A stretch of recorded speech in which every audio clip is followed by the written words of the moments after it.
Bonsoir, ravi de vous retrouver pour un nouveau numéro d'investigation consacré ce soir au défi environnemental. 10 tonnes de plastique sont produites chaque seconde dans le monde et 1 tonne finit dans les océans toutes les 2 secondes. Il pourrait bientôt y avoir plus de plastique que de poissons dans la mer. Sur l'île de la Réunion, les déchets plastiques sont enfouis ou exportés vers des pays étrangers. Mais les sites d'enfouissement débordent et de plus en plus de pays refusent de recevoir ces déchets. Il y a donc urgence à trouver des solutions. Peut-on vivre sans plastique ? Une famille réunionnaise a accepté de relever ce défi pendant un mois. J'arrête le plastique, c'est un documentaire de Serge Koff et Anne-Sophie Lévy-Chambon.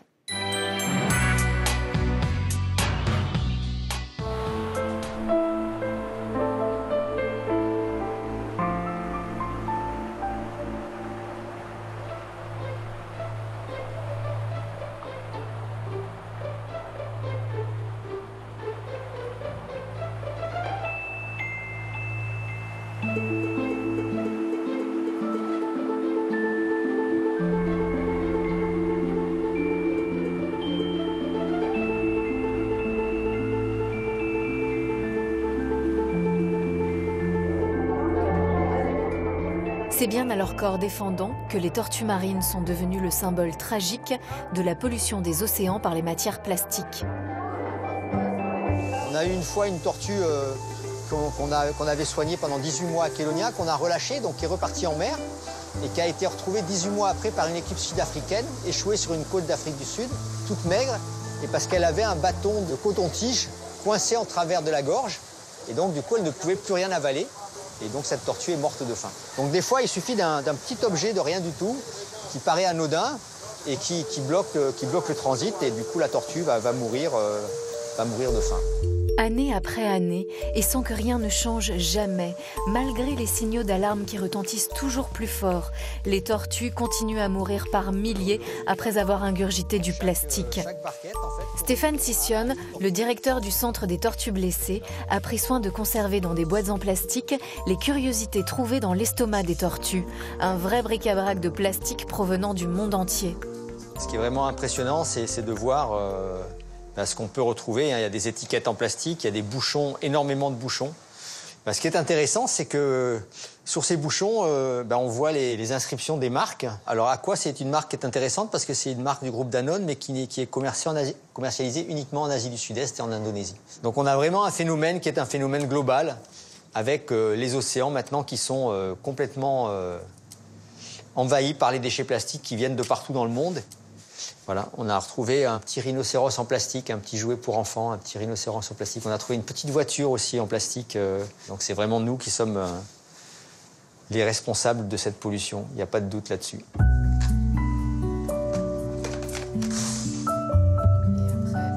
Ici, à Kélonia, les biologistes se battent tous les jours pour les tirer d'affaire. Mais pour arrêter vraiment l'hécatombe, le plus important, c'est la sensibilisation. Chaque tortue qui sont passées sur le centre de soins, après phase de traitement, elles ont leur nom et le nombre de fragments recueillis à l'intérieur de l'estomac de chacune d'entre elles. Voyez ces tortues-là, ils ne font pas la distinction entre nourriture et plastique. Voyez, il y a des bouts de corde, fil de pêche, cuillère en plastique, bouchons de tubes dentifrice, des ampoules de voiture, paille. Là, on voit vraiment que la mer est une véritable poubelle. Si on continue à polluer autant, plus tard, on sera confronté à mettre nos enfants devant des tortues empaillées. Voilà ce qui va arriver si on continue à polluer autant. C'est pour que nos enfants ne voient pas que des tortues empaillées qu'il est temps de prendre conscience de la problématique mondiale des déchets plastiques. Située au cœur de l'océan Indien, l'île de la Réunion est connue dans le monde entier pour être un joyau de la nature et de la biodiversité. Pourtant, cela pourrait ne pas durer très longtemps, car avec sa démographie galopante, il y aura bientôt 1 million d'habitants sur le Caillou. L'île risque de disparaître peu à peu sous des montagnes de déchets. En effet, il faut savoir que chaque Réunionnais produit plus de 600 kilos de déchets par an, dont 70% finissent enfouis et redessinent le paysage pour ériger de nouvelles montagnes, non pas de basalte ou de quartz, mais de poubelles, de cartons, de métaux et de plastique. Isolée, colonisée par ses propres déchets, l'île est d'ores et déjà au bord de l'asphyxie. Alors, devant l'ampleur de la catastrophe écologique qui s'annonce, chacun à son niveau tente de s'emparer du problème. Alexandre et Stéphanie élèvent 4 enfants et pour lutter contre les déchets plastiques, ils ont accepté de relever un défi, vivre 1 mois sans consommer de plastique. Amoureux de son île, Alexandre est aussi un passionné de course à pied. La Réunion, c'est dans tous les sens qu'il l'a arpenté. Et il a bien vu que les déchets plastiques gagnaient du terrain. Stéphanie, sa femme, est professeure des écoles. Elle voudrait arrêter le plastique, mais ne sait pas trop par où commencer. Ensemble, ils élèvent 4 enfants. Juliette, 7 ans, Théo, 9 ans, Arthur, 11 ans et Thomas, 18 ans. On est tous sensibilisés, on voit bien qu'il y a un problème, on entend parler, on voit la Réunion, ça déconne, mais on était sans solution. Et je me suis dit, ben voilà, c'est une opportunité, je vais apprendre des choses et ma famille va apprendre quelque chose.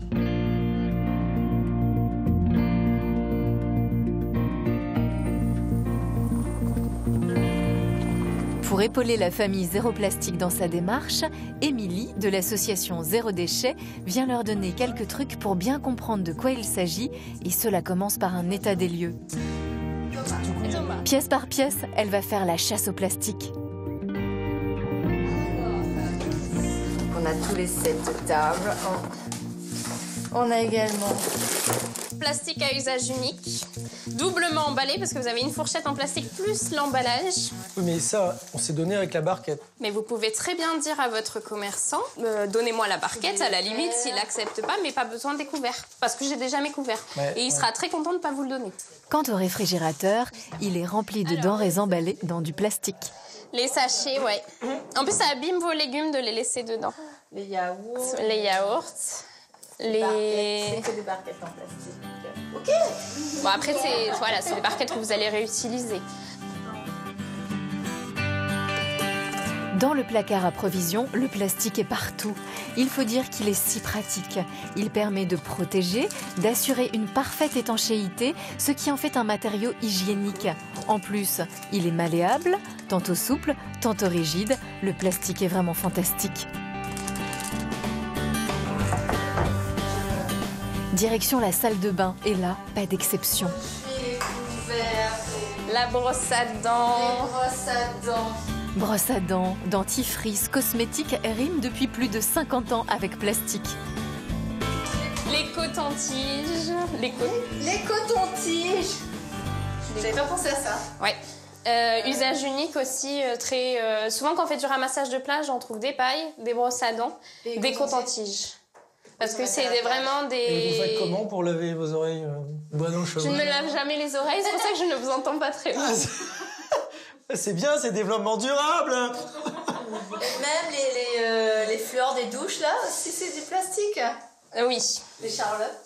Mais on va faire une charlotte en tissu. On va apprendre la couture. Puis quand les enfants ont des poux et qu'il faut... Eh ben, il y a des charlottes en tissu et on les passe à la machine à laver. Allez, on y va, on passe dans les... Les enfants, allez, on va montrer votre chambre. Dans la chambre des enfants, c'est la grande foire au plastique. Tout ça, c'est que du plastique, quoi. Jeux de construction, dinettes, doudous en polyester. Les enfants et le plastique, c'est une histoire d'amour depuis toujours.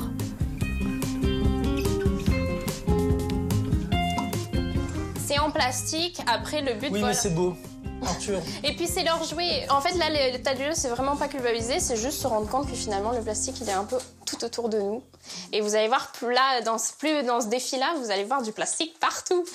Bon, Une fois le tour de la maison terminé, pas question de s'affoler. Émilie rassure la famille. Il ne s'agit bien sûr pas de jeter du plastique, car ce serait créer un nouveau déchet, mais plutôt de s'interdire d'en faire rentrer à nouveau dans la maison. Voilà, vous voyez, et ça, c'est vraiment comment savoir les objets qu'on n'utilise plus, comment les transformer plutôt que les jeter. Et ben là, vous êtes aussi dans de la transformation et c'est très bien. Et pour terminer sa visite, Émilie tient absolument à réaliser ce qu'elle appelle une autopsie de leur poubelle. Oh là là. Ah, c'est super, ça déborde et tout, j'adore. C'est la rentrée. Mais c'est bien, c'est une super image. Mais je sais pas comment on va peser ça. Vas-y chérie, fais vite, je cache la Il y caméra. en a partout. Oh, c'est la honte. Purée. Allez, appuie. Mais n'appuyez pas. Mais... On vide alors. Allez, on vide. Allez-y. Non mais là, c'est les enfants, hein. C'est pas nous. Carton, papier, bouteilles en plastique, emballages en plastique, des prospectus publicitaires emballés dans des films en plastique. Ah, il y a les cahiers aussi, ça compte pas les cahiers. Émilie ne s'attendait pas à une poubelle jaune aussi remplie. On aime bien quand vous venez nous voir. Hein, Pour une première rencontre, hein, on est bien là. non mais ça c'est typique. Mais ça, c'est pas moi qui ai jeté ça. Alors, c'est une poubelle sur combien de temps à peu près? C'est une semaine. Une semaine. Ça? Ok. Oui, après, c'est... Ouais, comme... Musculation en même temps, c'est... Combien? Alors 16 kilos 900. Oui, 17 kilos, quoi. Hein. On rajoute pas. Non, je rajoute pas, c'est bon. Ah, si Sophie. Et maintenant, Alexandre pèse leur seconde poubelle, la grise, celle des ordures ménagères. Ça fait 20,05. D'accord, je note. Pour une semaine, notre famille produit donc 36 kilos de déchets. Si l'on ajoute toutes les poubelles de tous les Réunionnais, on atteint 6500 tonnes de déchets par semaine. Chaque semaine, ce sont donc 6500 tonnes de déchets qui finissent à la décharge.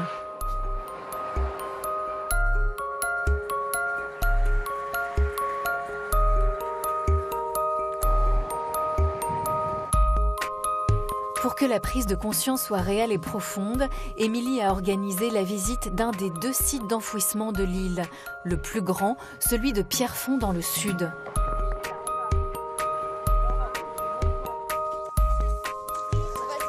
Bah, vous bouchez votre nez si vous n'y arrivez pas. Hein. Non, ça pue pas.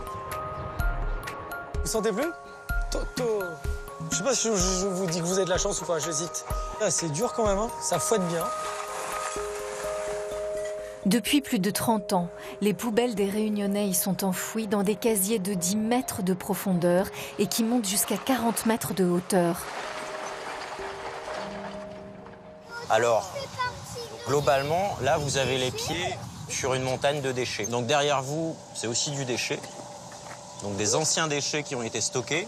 Donc là, c'est jusqu'en 2018. Vous avez combien de temps? Et le site, il a été ouvert dans le milieu des années 80. Il y a pas loin de 7 millions de tonnes de déchets qui sont stockés sur ce site. Donc tout ce qui se trouve dans votre poubelle grise, donc qui n'est pas trié, donc arrive ici. Donc le camion, donc il va simplement se vider, et puis le compacteur, qui est l'engin jaune, donc il va se charger d'étaler les déchets. Lui, il étale. Voilà, il étale, il écrase, et ensuite c'est recouvert. Sachant que cette zone, donc celle qui est délimitée par la membrane noire, là, qui doit faire à peu près 2 hectares, donc elle va se remplir jusqu'à atteindre le sommet de la montagne derrière vous. Non. Et ça va durer presque 4 ans. Seulement 4 ans? Seulement 4 ans. Depuis qu'on fait de l'enfouissement, on n'a pas véritablement constaté de baisse de production des déchets. On est toujours à 240 000 tonnes enfouies. Il n'y a pas de baisse, mais il y a une augmentation. Alors, il y a une légère augmentation. Il y a une légère augmentation, effectivement. Je suis estomaquée. Tout le monde parle du tri. Il faut trier pour recycler. Mais en fait, non, il faut arrêter. Il faut arrêter de produire, il faut arrêter d'acheter. Ça devient catastrophique. Enfin, notre île, à quoi est-ce qu'elle ressemble? Qu'est-ce qu'on va laisser à nos enfants? Je suis estomaquée en fait. Là, j'ai plus qu'une envie, j'ai envie d'emmener ma classe, toutes mes classes. J'en ai 4, mais toutes les 4, elles vont venir visiter le site d'enfouissement et j'espère que ça va apporter quelque chose parce qu'il faut faire quelque chose. Là, ça devient terrible. On est en train de détruire notre île, notre belle île. On a la mer là, on a la montagne là, mais bientôt, on verra plus la mer, on verra plus la montagne, on sera dans les ordures. À La Réunion, il n'y a pas de recyclage. Ce qui peut être revalorisé est expédié un peu partout dans le monde. Mais 70% des déchets, ceux qui sont sans intérêt aucun, restent à La Réunion. Toutes les poubelles grises, celles des ordures ménagères, arrivent directement ici. Chaque année, plus de 400 000 tonnes de déchets sont enfouis sur place. C'est le poids de 10 porte-avions comme le Charles de Gaulle.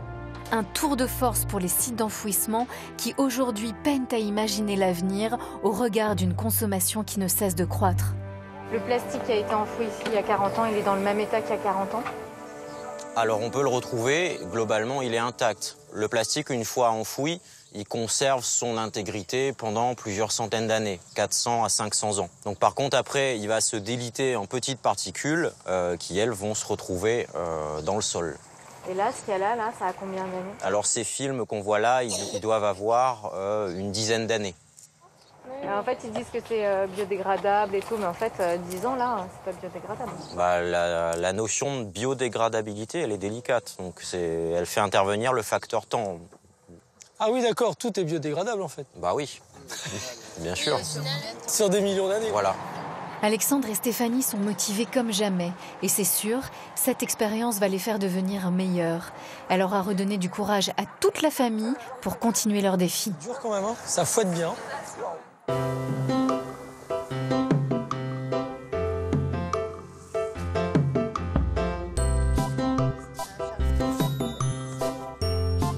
Ah non.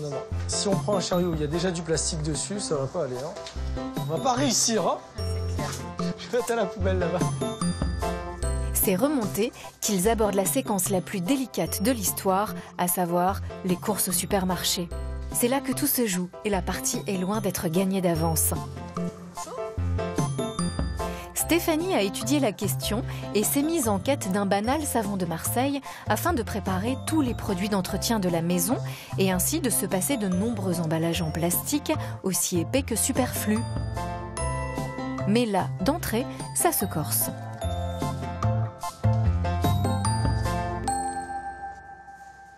Bon, dépêche, allons, prends vite. Comment tu veux, chérie? Ils sont tous emballés. Ah oui, le problème, c'est l'emballage. Ils sont tous emballés. Celui-là, par exemple, donc voilà, vendu par 5, mais emballé en individuel et ensuite tout ensemble. Ah, là, la poudre. Ah! Lessive, merde. C'est la lessive, c'est pas du savon. Donc là, je sais pas comment faire. Faut qu'on trouve un autre magasin qui est dans cette démarche-là et qui vend du savon de Marseille en poudre. Je regardais chez, comment elle s'appelle là, Wake Up ou Wake Up s'ils ont du... Non mais là on va faire ça pour chaque produit là. Ben non, ça veut dire qu'on a choisi pas le bon magasin. Ça veut dire que c'est reparti. Mais c'est là où on fait nos courses. Oui, c'est là où on fait nos courses d'habitude, mais si on change nos usages, il faut changer peut-être de magasin. Bon allez, on continue. Allez. Savon pour le corps. Bon bah ça c'est pareil. Et les sacs poubelles. On mettra directement dans la poubelle. Ah, c'est super. Et le pain aussi. Côté légumes, l'anticipation de Stéphanie porte immédiatement ses fruits et c'est bien équipé qu'elle aborde le rayon. Seule inquiétude, savoir si l'étiquette va bien coller au tissu des sacs. Ça colle là. Où sont les sacs sachets? J'avais mis d'autres sachets. C'est tombé. J'avais d'autres sacs en tissu, mais je sais pas. Moi j'ai la solution, j'ai pris à l'unité. Devant les biscuits, force est de constater qu'il est impossible d'échapper au suremballage. Mais regarde là, c'est en emballage individuel. Individuel. Avec tout ce qu'on prend et en emballage individuel. Barquette et film plastique à jeter. Ou alors il y a une solution, on arrête de leur donner des biscuits comme ils aiment et puis on leur achète du vrac, des graines quoi. Mais des graines chérie? Et on leur met dans des petits pochons. Je vais faire des cookies. Ah ben voilà, je vais faire on va faire des cookies. On achète de la farine, sans plastique, et plein de trucs dedans et on va faire des cookies. Ben oui. C'est parti. Privés de biscuits pour aujourd'hui, les parents veulent au moins assurer le dessert des enfants. Et le dessert qui plaît à tous, eh bien, ce sont des yaourts. Mais les seuls qui sont présentés dans des pots encore en verre coûtent 4 fois plus cher. C'est beaucoup trop cher pour notre famille. Là, tu as 2 yaourts à 4 € Ouais, pour 2 yaourts. C'est pas grave. Je vais regarder sur Internet ce qu'il faut pour faire des yaourts. En fait, le défi marrant devient relou à la fin, quoi. Ah, oui. Regarde, j'ai trouvé la solution. Ah, ben ça, On le c'est prend bien, de la ça. on leur prend de la compote. C'est pas de plastique, en plus c'est du papier, c'est des bocaux. Ben voilà, compote ce soir, bim. Super. Par contre, il faut du chocolat pour les cookies. Il y en a un qui est pas d'emballage là. Tous c'est comme ça. Ça ou bien ça. Ah mais non, ça s'est battu. Donc en fait, le moins cher est plein de plastique, quoi. Ah oui? Ouais, le moins cher est plein de plastique et le plus cher est tendance et compagnie avec un joli papier, etc. Bah, celui-là n'est pas en plastique. Donc il faut payer pour pas avoir de plastique. Là, il faut y aller pour faire nos cookies, nos yaourts. Et on travaillera un autre jour. On travaillera je sais pas quand. C'est bien. Pour ma planète, j'arrête de travailler. Allez. J'ai oublié de regarder ça, mais... Direction le rayon incontournable pour tous, l'objet de consommation dont personne n'imaginerait se passer, le papier toilette. Que emballage plastique. Si des alternatives existent, comme le papier toilette en tissu que l'on trouve dans des magasins spécialisés ou installés un bidet, dans leur supermarché et dans l'immédiat, impossible de trouver des rouleaux de papier toilette sans emballage plastique. C'est la fin du rayon, là, on peut pas aller plus loin. Il n'y a pas. C'est le cauchemar. Qu'est-ce qu'on fait là alors? Ben, on ne peut pas désemballer, on est obligé de prendre. Allez, déjà c'est raté. Quand on fait les courses sans plastique, on ne peut plus céder à la facilité. Ça demande une organisation millimétrée et aussi de changer ses habitudes. On a acheté 3-4 légumes et puis un compromis de papier toilette parce qu'il y avait urgence. Donc finalement, il n'y a pas grand-chose.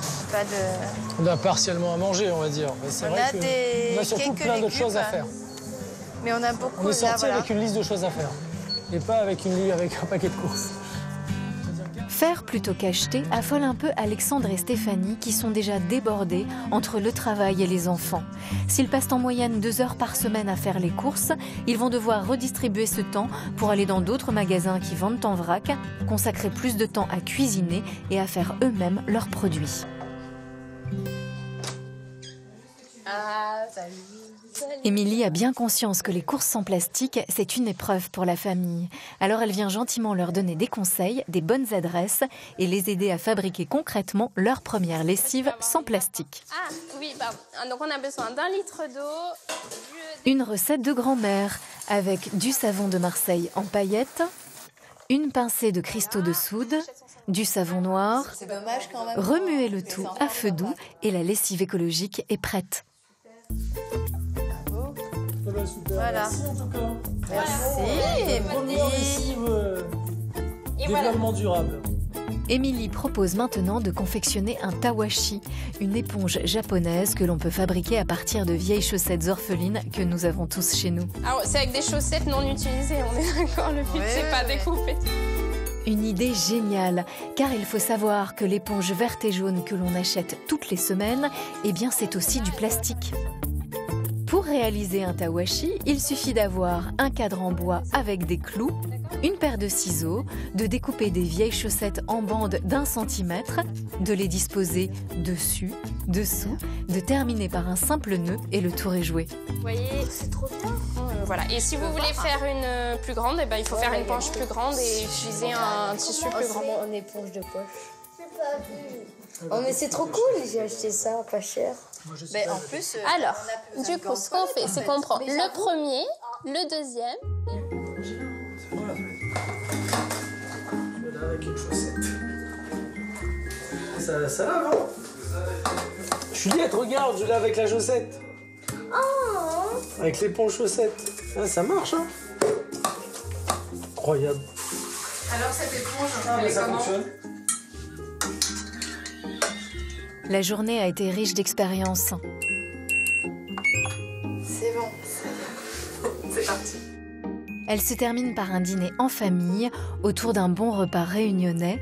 L'occasion pour Alexandre et Stéphanie d'annoncer aux enfants qu'ils sont rentrés presque bredouilles de leur première course sans plastique. Bah, tu mets une saucisse pas personne. Merci Thomas. Bah, aujourd'hui, on est parti faire des courses sans plastique. Eh ben, on n'a pas réussi. Ça te fait rire. Donc, il n'y a plus de yaourt. Quoi? Ben ouais. Il reste encore dans le frigo? Je vous rappelle qu'on fait un défi, en fait. Donc, on va essayer de trouver des solutions. Est-ce que vous voulez toujours essayer de faire sans plastique? Toujours? Toujours.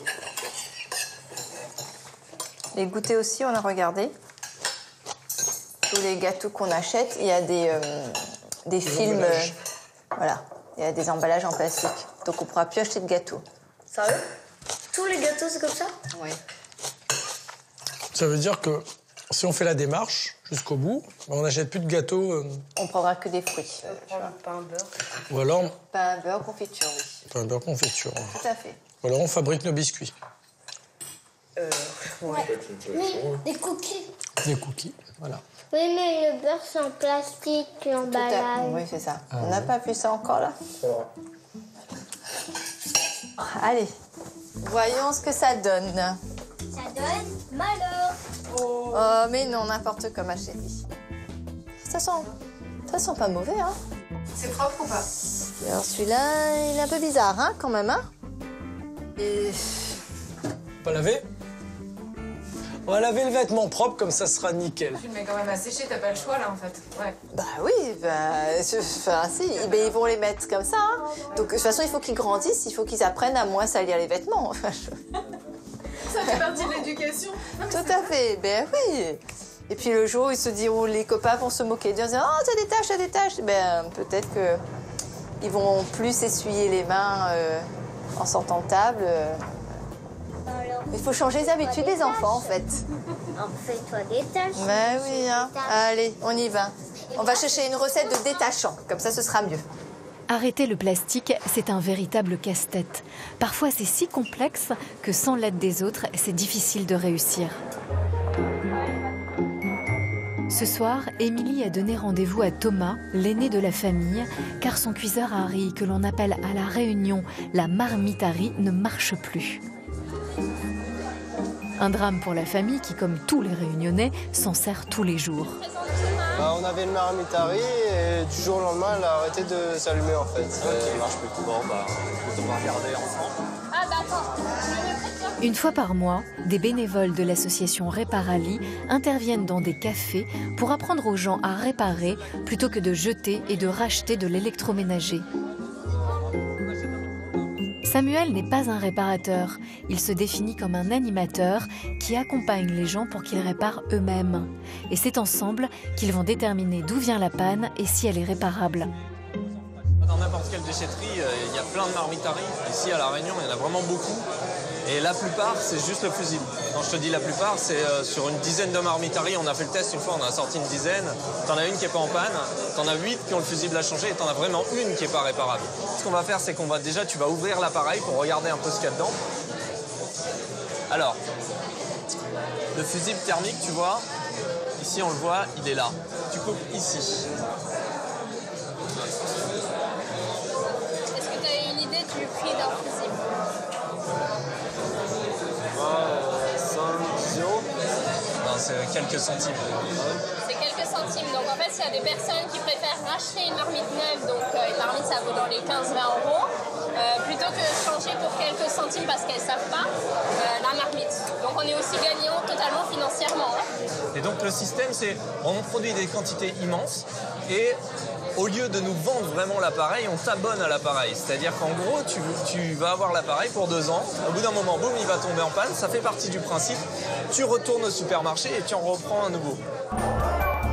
Aujourd'hui, Samuel et tous les bénévoles militent pour que les fournisseurs rallongent la durée de vie des produits, augmentent le temps des garanties à 20 ans, vendent les pièces détachées à un prix correct pour pouvoir les réparer. Et si toutes ces conditions ne sont pas respectées, les fabricants ne devraient pas avoir le droit de commercialiser leurs produits. Ce soir, comme dans 90% des cas, il n'y a qu'un simple fusible à changer. T'as déjà fait la soudure? Ouais, voilà. On a une petite astuce pour pas qu'il chauffe, hein. C'est qu'on va le tenir avec une grosse pince. Tu vas voir? C'est l'ancien. Il chauffe bien la pièce. C'est vraiment chouette. Tu amènes ton truc, tu reviens dans 2 heures, hop, les mecs te l'ont réparé. Ils te montrent comment réparer, ils t'expliquent ça, c'est comme ça qu'on fait, etc. Non, franchement, c'est vraiment cool. Voilà, et il y a celui-là qui a rentré. En moins de 10 minutes, Thomas, avec l'aide de Samuel, aura ressuscité la marmiterie. Voilà, la marmite est réparée. Tu as déjà évité dans ton défi zéro plastique de racheter une nouvelle marmiterie et du coup de racheter une nouvelle fois du plastique. Grâce à des bénévoles engagés dans la lutte contre l'obsolescence programmée des produits, Thomas repart avec une marmite réparée de ses propres mains, tout en ayant passé une bonne soirée. On est content d'avoir fait quelque chose de ses mains, en fait. C'est un travail accompli, quoi.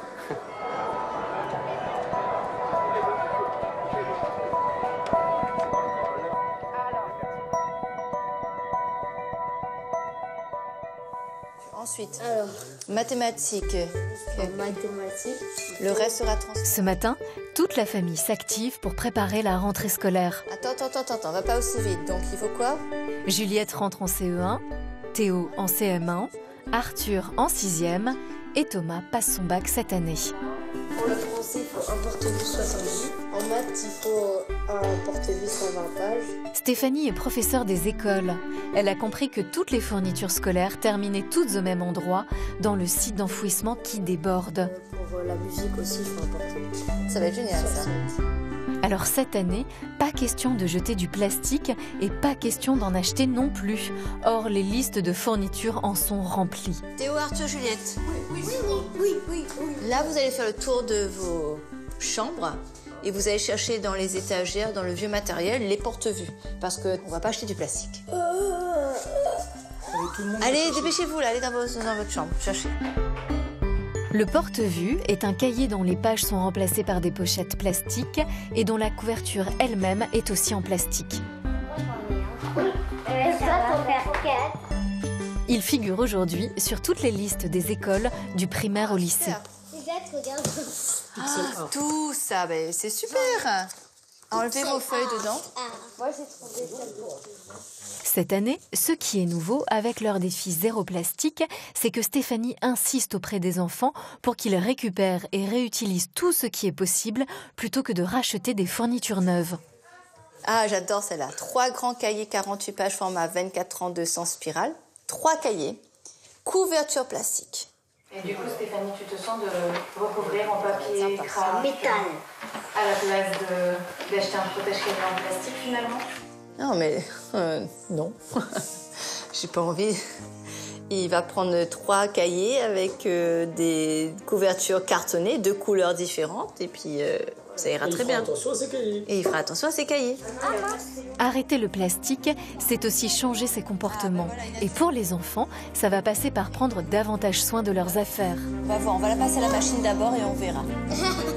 Ok? Si ça peut... L'objectif, c'est qu'elle dure longtemps et qu'elle puisse s'échanger d'un enfant à l'autre sans forcément tout racheter. Tu as une deuxième règle? Ok. Super tomate, Bon, il y a quand même du plastique à acheter là. Il y a quand même du plastique à acheter parce que le compas, même s'il est en métal, même la colle, tout ça, ce sera dans des emballages plastiques. Hein. Allez, c'est parti. On ferme la maison? Direction le supermarché où, à cette époque de l'année, le rayon rentrée scolaire est bien achalandé. Tu sors les listes, Thomas? Ouais. Les courses de la rentrée scolaire, d'habitude, c'est la grande joie des enfants. Mais cette fois, avec leur défi zéro plastique, elles s'annoncent difficiles. Maman, ça coûte moins cher. Tout est en plastique. Les copies simples et copies doubles. C'est là-bas. Oui, mais alors, copie simple, copie double, il faut que tu prennes avec un emballage en carton, chérie. Hein. Et là, mais il y a du plastique à l'intérieur. Mais oui. Il y a du plastique dans les feuilles. Il y a du plastique, oui, les feuilles sont... Dans la boîte en carton, il y a déjà du plastique. Bon, on va pas faire un déchet supplémentaire, autant carrément prendre juste avec le plastique plutôt.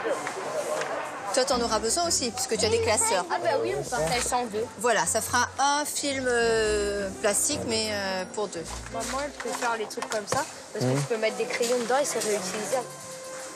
Je savais en fait qu'il y aurait des soucis au niveau des feuilles, mais également. Mais je me suis dit peut-être qu'il y aurait, par exemple, des gommes. Mais il y a toujours du plastique. Il n'y a que du plastique partout, partout, partout.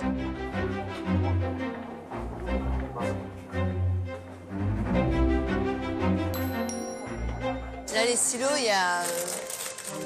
tout est dans du plastique. Ah, ça, c'est en carton. Où ça? Ah, bah c'est parfait. On va prendre ça. Génial. Parfait. Et ouf, on a trouvé quelque chose. C'est bon. Mais mon fils le fait si bien remarquer, mais le stylo, il est en plastique. Ben oui. Stéphanie repart en quête de trouver un stylo sans plastique, un stylo en métal, mais en vain. Les enfants jouent le jeu et regorgent de bonnes idées pour limiter le plastique. Maman, oui, tu vois, je viens de remarquer des stylos de couleur en billes. Ah, ben, ça bien, permet chérie. d'éviter la quantité de stylos. Ça permet d'éviter la quantité. Tu as raison, on va prendre des stylos billes... 4 couleurs. 4 couleurs. Ben, parfait, allez, c'est bon. Ils ont des bonnes idées. Mais ils ont des bonnes idées, bien meilleures que les miennes. Je suis tellement... À défaut d'éliminer totalement le plastique, grâce à l'aide des enfants, Stéphanie parvient à le limiter. Une règle en métal. Ah, ben oui, mais il y a du plastique dessus. Elle fait des choix de consommation raisonnables et durables, comme acheter une règle en métal pour Juliette, même si celle-ci coûte 2 fois plus cher et qu'elle est emballée dans du plastique. Les courses rentrées scolaires sans plastique, c'est Là, c'est mission impossible. Les courses de la rentrée ont pris beaucoup plus de temps que prévu. Les enfants crient famine et Stéphanie n'a rien prévu, alors elle propose de tous manger dehors. Une nouvelle épreuve, car quand on arrête le plastique, on ne peut plus rien improviser. Et le simple fait de manger hors de son domicile se transforme en véritable parcours du combattant. Alors, on va pas prendre menu parce que dans les menus, il y a des bouteilles en plastique et tout ça dedans. Moi, que je prends un carbonara. Toi, c'est carbonara. Du coup, la boisson. La boisson, ce sera... Je peux choisir. On peut pas avoir de l'eau? Si, bien sûr. De l'eau. Bouteille d'eau, les desserts. Non, mais il n'a pas de bouteille. Pas de bouteille. Ouais. Et la 85. Un carton alors. C'est en carton. Non, je sais pas, là. C'est compliqué. La briquette, allez. On va aller prendre... De l'eau. De l'eau, mais... C'est combien un verre d'eau ici? On peut donner des verres d'eau. On va prendre un verre d'eau, s'il vous plaît. C'est des verres en carton ou en plastique, ça? C'est plastique. Les verres aussi? Non. C'est plastique. Oui.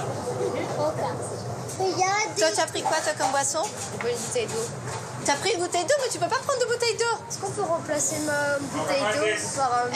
Il veut remplacer sa bouteille d'eau, donc par un... Minute Maid orange. Manger dehors, c'est compliqué parce que là, ils vont devoir boire des trucs sucrés, alors que chez nous, c'est obligatoire de l'eau pour le repas, quoi. Et là... les gourdes. Et on n'a pas pensé à emmener les courses parce qu'on ne devait pas manger en extérieur. On devait faire les courses rapidement et rentrer à la maison. Et là, les enfants, ils sont fatigués, ils sont affamés, on les tient plus, donc Là, c'est moyen, là. Et la boisson? Un Coca. Pêche. Et c'est pas en plastique, ça, Thomas? Non, là, tu as droit. Tu as droit qu'à la Minute Maid, le Minute Maid ou au gobelet là-bas. Sprite, je sais pas quoi. Mais faut te surveiller, toi, en fait. C'est moi. Je vais devoir renoncer à tout ça. Est-ce que vous auriez, s'il vous plaît, des couverts en métal? On est en restauration rapide, donc c'est pas de couvert en métal, madame. Allez, allons. Génial, on va manger sans rien. Il y a épinards saumon pour moi. Maxi bœuf, c'est toi? Oui. Et ça, c'est quoi? Maxi épinard carbo. Oui, carbonara. Super. Allez. Et donc, il n'y a pas de couvert. Dans ce défi, Stéphanie s'arme de courage pour aller vers les autres. Elle part en quête de trouver des couverts en métal et compte sur la gentillesse et la compréhension des commerçants. Non, c'est juste en fait qu'on est en train de faire une expérience sans plastique. Et tout est en plastique, donc je voulais savoir si on pouvait vous en racheter des fourchettes que je vous ramène juste après, s'il vous plaît. Ah, c'est super. Il m'en faudrait 5 en fait. C'est vraiment gentil. Merci, merci beaucoup. Merci. Je ramène ça. Vous allez les apprécier, ces pâtes, hein, parce que... On va les pas redonner. Ah si, on va leur redonner, hein, tout. Hein. Bon allez, bon appétit. Bon, j'ai bonne conscience, c'est bon. Mais qu'est-ce qu'il ne faut pas faire? Alors là, vraiment, c'est vraiment compliqué. Hein. C'est vraiment compliqué. Stéphanie est allée au bout de sa démarche et a réussi cette épreuve digne des 12 travaux d'Hercule. Voilà, notre seul déchet plastique. Notre seul déchet plastique, à 5. Ça va.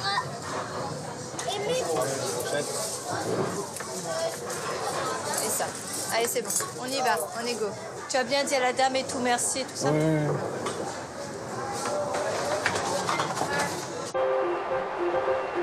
Que deviennent nos déchets plastiques, ceux que l'on met dans la poubelle jaune?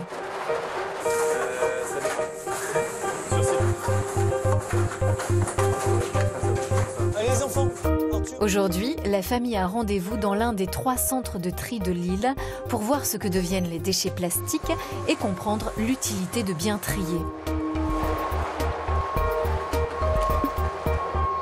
Et là, on a pris des gros tonnages parce que c'est la rentrée des classes. Les gens déstockent.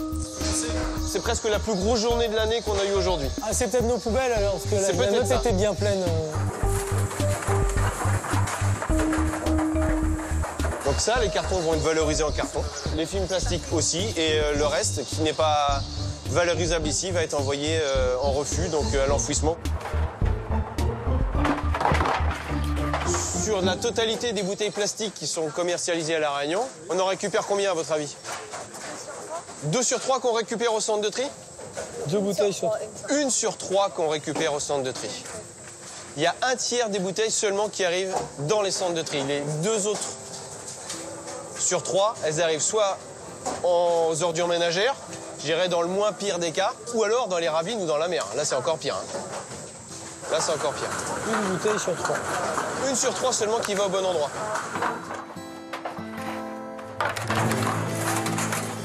La famille découvre qu'à La Réunion, il n'y a pas de recyclage. Tous les déchets plastiques triés qui ont une valeur quittent l'île. Les bouteilles en plastique partent en métropole, les bouteilles de lait et de lessive à Hong Kong et les autres objets plastiques sont enfouis.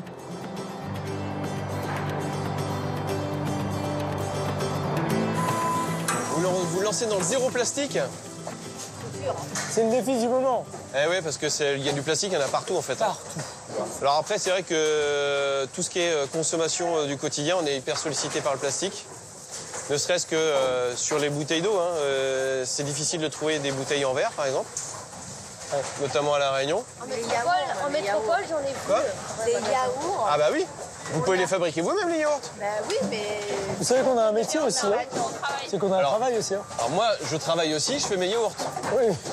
Je fais mon savon, je fais mes shampoings. Vous faites tout ça? Oui. Vous avez combien d'enfants? 2. Ah, bah, c'est bien. 2. C'est un rythme à prendre. Non, en fait, l'avantage quand on fait ces produits, on peut les faire en grosse quantité d'un coup. Moi, les savons, j'en fais 2 à 3 fois par an. Les shampoings, pareil. Je fais des shampoings solides. Ça prend pas de place, il n'y a pas de plastique. Okay. Alors si je culpabilise un petit peu, parce que les produits que j'utilise pour mettre dans mes savons, c'est dans des bouteilles plastiques. Mais si vous réutilisez la bouteille plastique, Mais c'est déjà mieux et c'est exactement. bien. Mais c'est quand même mieux en termes de quantité de plastique. Moi, je mets quasiment plus rien dans mon bac jaune. Eh ben, donc vous nous donnez de l'espoir, là, c'est possible. Oui, c'est possible. Après, moi, je vous dis pas que je suis à zéro plastique non plus. Mais on peut limiter en tout cas. Mais on peut limiter vraiment beaucoup sa consommation plastique. Et si vous aviez un conseil à donner à des familles comme nous, ça serait quoi? Le conseil, c'est quand même de faire le moins de déchets possible. C'est pas d'essayer de trouver le déchet le mieux recyclable ou tout ça, c'est pas de pas faire ce déchet-là déjà. Ça, c'est vraiment c'est la base. Le meilleur déchet est celui qu'on ne produit pas. Donc, je dirais, si j'ai un seul conseil, c'est celui-là. Ne pas produire de déchets du tout. Stéphanie a bien retenu le conseil Et ce soir, elle se lance dans la confection de yaourts pour toute la famille. Et je vais mettre donc le tout, donc le lait, et c'est apparemment très rapide. Donc, Plus le défi avance et plus elle trouve des solutions. Et il faut chauffer le lait à 40 degrés. Dans sa recette, elle n'a même plus besoin de yaourtière. Bon, alors là, j'espère vraiment que ça va fonctionner parce que c'est le dernier yaourt que j'ai pu garder précieusement. Je l'ai caché pour pas qu'il le mange. Donc voilà. Alors ça c'est le lait en poudre et crémeux. Ouais, on va dire que c'est bon. Ça fait pas mal hein, quand même. Hein, ça fait 10 yaourts ça. On va voir si ça marche.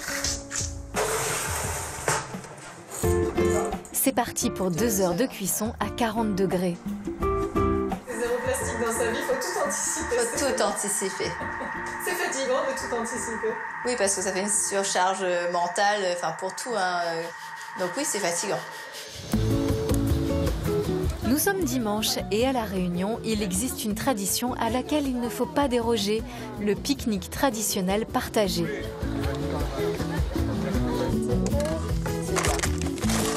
Voilà. Ok, ça là-dedans. Bon, attends, c'était pour prendre. On a pris les assiettes en porcelaine, les verres en verre, les bouteilles en verre, les couverts en métal. Le plastique, c'est plus léger. Hein.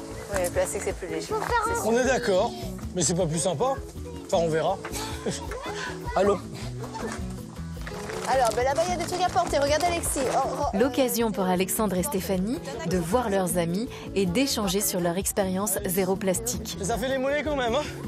Oui, t'es posé. Il me dit oui, on va visiter le Grand Prado. Là, c'est bien, là, non? Le site d'enfouissement. Orion, c'est toi qui as emmené ces chips, là? Je sais pas, non. Il y avait la télé, Orion, il fallait pas emmener de plastique. Du coup, tu manges pas? Bah si, là, maintenant, mais non. Fais voir les chips. C'est vraiment les cibles. Moi, je veux bien. Bah oui, les chips. J'ai même amené des petits bols. C'est pas nous qui avons emmené ces... Mais comme c'est là, on va manger. C'est clair que là, dans le supermarché, c'est le dernier rayon où on aurait pu aller, quoi. En fait, si on culpabilise, faut appeler les copains. Comme ça, ils ramènent pour nous. Et comme c'est ça, pas merci nous. de nous faire culpabiliser. C'est pas nous. Oh, c'est super, c'est mes chips préférés en plus.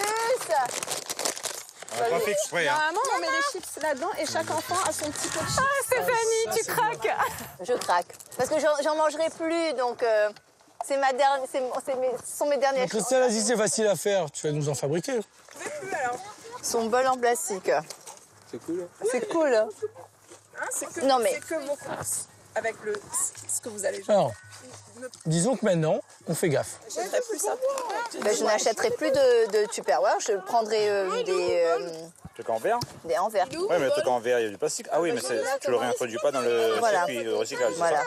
Le tout, c'est l'utiliser le plus longtemps possible, d'une part, et de ne pas acheter à outrance. Par exemple, c'est la rentrée, ben, il faut absolument racheter, plutôt voir ce qu'on a déjà et l'utiliser. Voilà. Parce qu'au centre d'enfouissement qu'on a visité, il y avait un paquet de déchets plastiques, des films transparents, les pochettes transparentes d'école. Il y avait des paquets, des paquets. Tu sais que toutes les listes de scolaires, il y a par 100, etc.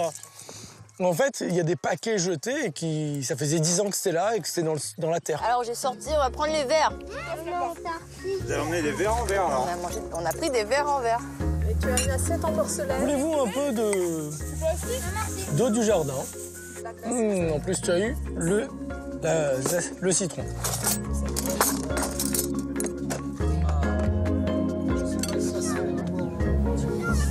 Stéphanie, c'est la première fois que tu prends des assiettes en porcelaine pour un pique-nique? Oui, en porcelaine, oui. J'ai toujours pris des assiettes en mélamine. Bon, c'est pas à usage unique au moins, mais bon là, c'est la première fois que je les prends en porcelaine. Et le trajet là, avec les virages, je me suis dit, je suis pas sûre que ça arrive, mais bon, c'est arrivé, c'est bon. C'est agréable de manger dans des assiettes comme ça, non? Oui, là, c'est vrai que c'est agréable. C'est agréable.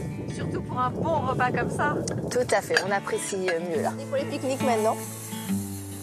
Ah, les cacaques. Ah, les cacaques. J'ai dit Alexis. Merci Oui, d'avoir géré mon temps. C'est-à-dire que ah je oui. fais plus la vaisselle, je fais quand plus même, le il pipi ménage, pour Dominique. Hein. Ah oui.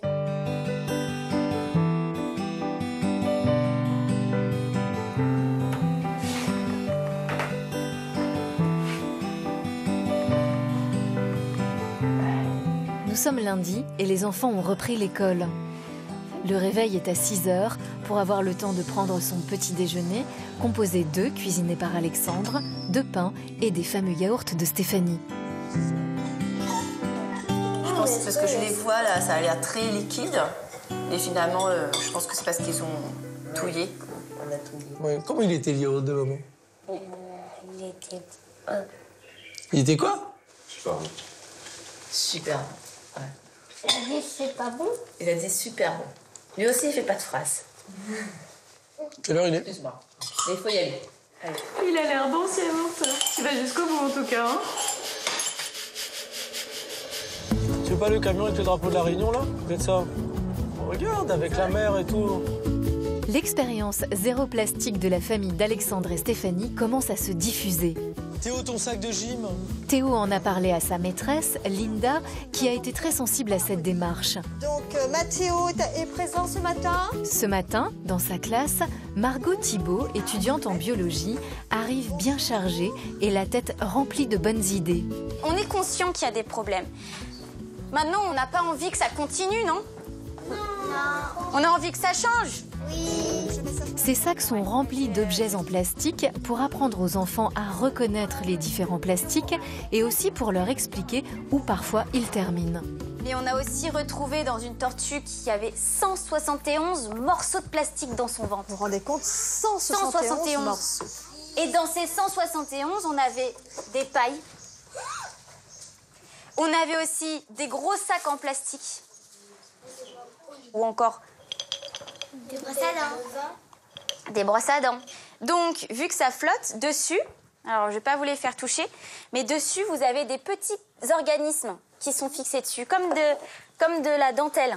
Comment ça peut être aussi ça puisque ça va sur la mer? Ça va sur la mer. Oui, parce que là, on dirait qu'il y a des traces d'algues. Et l'algue, c'est sale? Et coraux. Un élève m'a posé la question, pourquoi les tortues mangent du plastique? Oh, bah, il y a plus de bleu, nanana, ils sélectionnent des couleurs. Non. On a fait des études scientifiques qui montrent qu'il n'y a pas de sélectivité par les tortues sur des plastiques colorés, mais bien parce que il y a des petits organismes qui se fixent dessus et qui grandissent et qui prolifèrent. Et ça émet des particules olfactives, chimiques, qui attirent donc, comme le système proie-prédateur. Le nom de l'animal, mais là, vous allez, ça va être un peu difficile parce que je vais vous sortir un mot compliqué comme une formule magique. Ça s'appelle un bryozoaire. C'est vrai? Ce sera le mot du jour, retenez. Bryozoaire. Les bryozoaires sont des animaux invertébrés qui vivent dans l'eau et qui ont trouvé, avec les objets en plastique flottant dans les océans, un nouvel habitat à tapisser. Pour éviter que les tortues meurent d'avoir mangé du plastique recouvert de bryozoaires, Margot va maintenant apprendre aux enfants une nouvelle règle, la règle des 5 R. Donc le premier R, c'est on arrive dans un magasin et on refuse. On refuse de prendre du plastique. Je ne veux pas de ce plastique. 2. Réduire. Comme un nouveau slogan publicitaire, Margot continue sa liste des R. Réduire, réutiliser, revaloriser et en tout dernier, recycler. Donc le premier?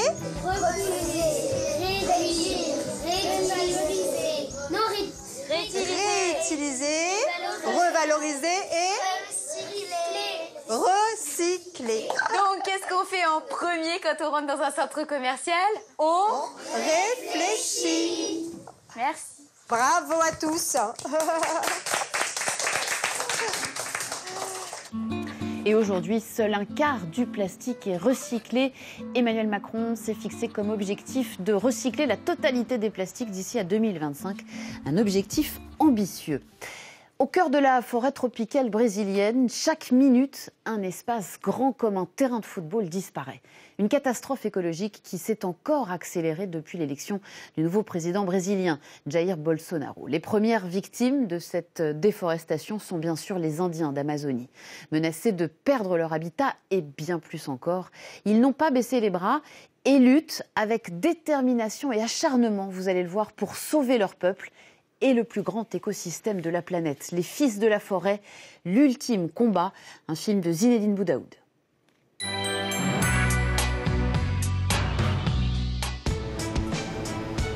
De graves menaces pèsent encore et toujours sur les Indiens. De l'Amazonie à la forêt atlantique, ces menaces sont innombrables. Déforestation, cultures intensives comme le maïs, la canne à sucre, le soja, en défendant leur territoire et leur mode de vie traditionnel, les peuples natifs savent qu'ils défendent aussi la planète et tous ses habitants.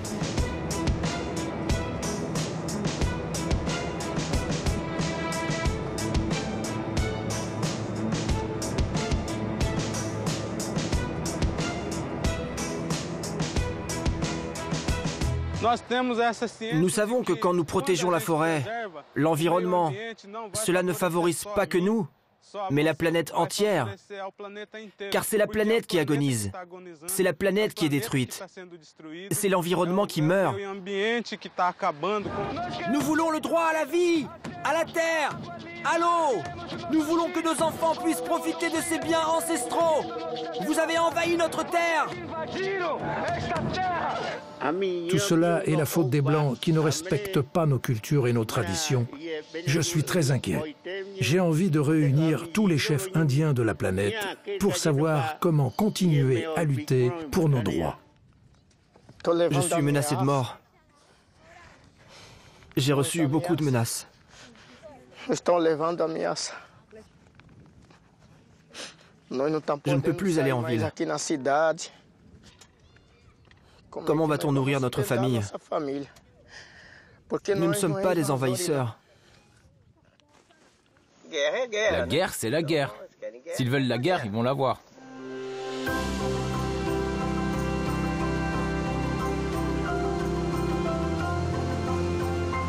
L'Amazonie, la plus vaste forêt tropicale de la planète.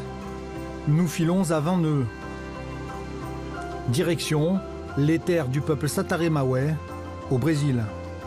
Ce chef incarne bien la résistance des Indiens à la société du profit, responsable de bien des dégâts. 1/5 de l'Amazonie a déjà disparu. La disparition de la forêt, c'est aussi celle des Indiens. J'ai commencé très jeune dans le mouvement indien et ça fait déjà 30 ans que je mène ce combat. Il y a beaucoup de difficultés, mais nous avons toujours l'espoir de vaincre un jour. Vaincre signifie sortir son peuple de la misère en revenant aux traditions ancestrales qui prônent l'harmonie avec la nature. Le sort de la planète en dépend.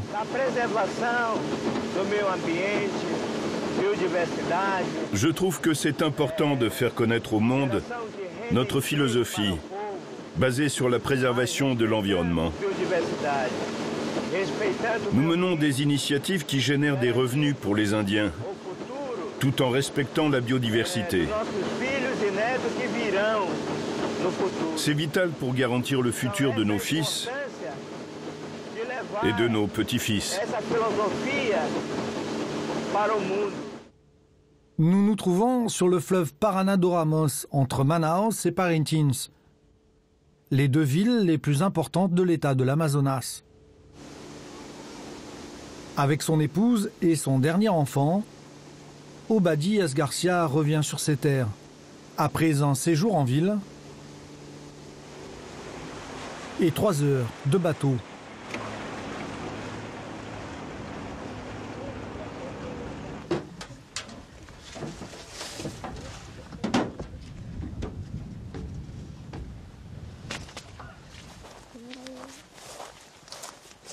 Cet homme a rendu sa fierté à son peuple en promouvant une nouvelle organisation sociale, un conseil général de la tribu, avec pour objectif de développer une économie durable.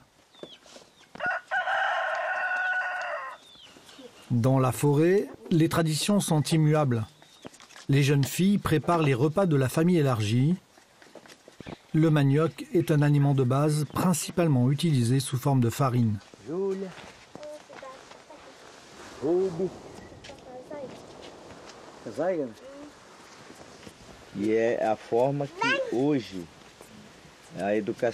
L'éducation des enfants satérés commence d'abord par la mère.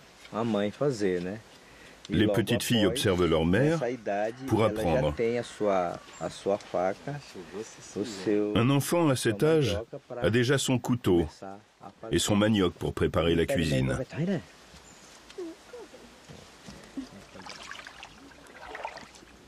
Après l'avoir épluché, le manioc doit être trempé dans l'eau pendant de longues heures avant de pouvoir le consommer. C'est une culture millénaire des Sateré-Maoué. La farine de manioc est notre nourriture de base, de tous les Indiens de façon générale.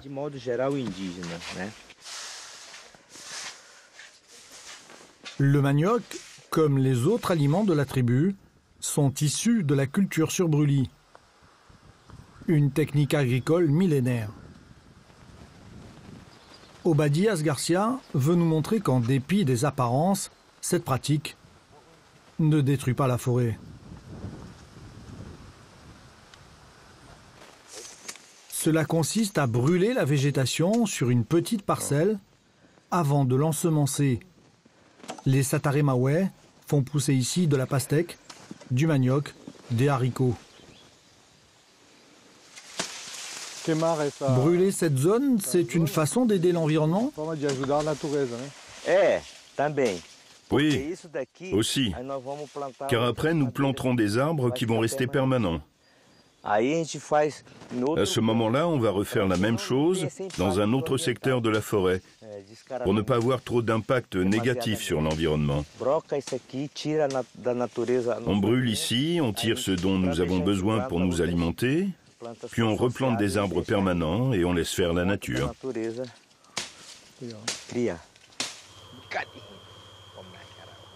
Les Indiens ne dessouchent jamais les arbres coupés.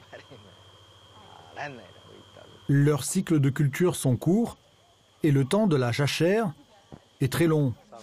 Ainsi, l'écosystème s'autorégénère même si cela peut prendre 10, 20 ou 30 ans. L'objectif de la tribu est de vivre de la forêt en l'impactant au minimum pour le plus grand bénéfice de la planète et de ses habitants.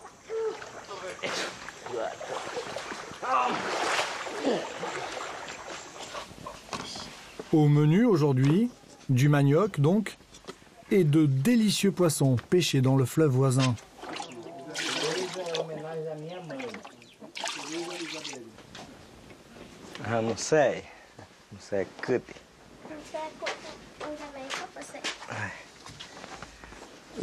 Ça, c'est la nourriture des Sateré. C'est de la farine.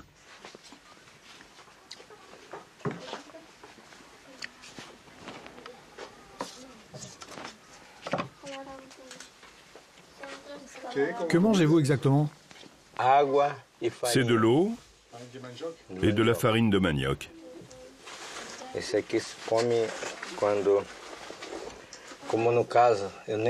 Comme je n'ai pas bu mon café ce matin, je suis sorti à 5 heures de la maison pour organiser notre voyage.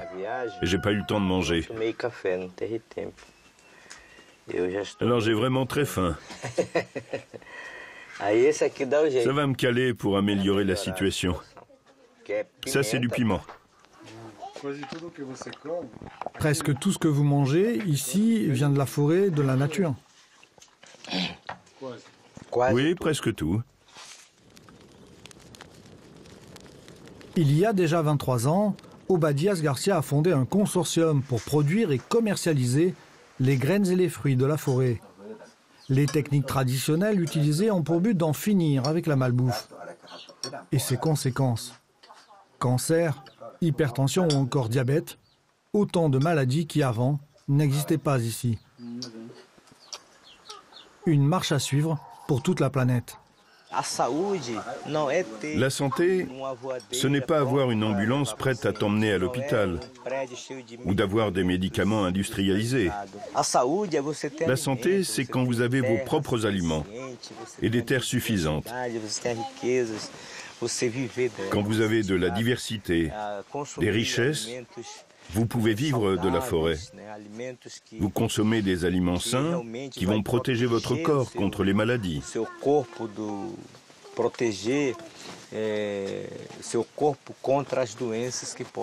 Ça, c'est la santé. Et c'est ça que nous devons retrouver. Aujourd'hui, l'équipe du Brésil joue un match décisif. Le village n'a pas d'électricité, mais il y a un groupe électrogène. Il a été mis en route 3 heures plus tôt que prévu, à l'heure du match de foot.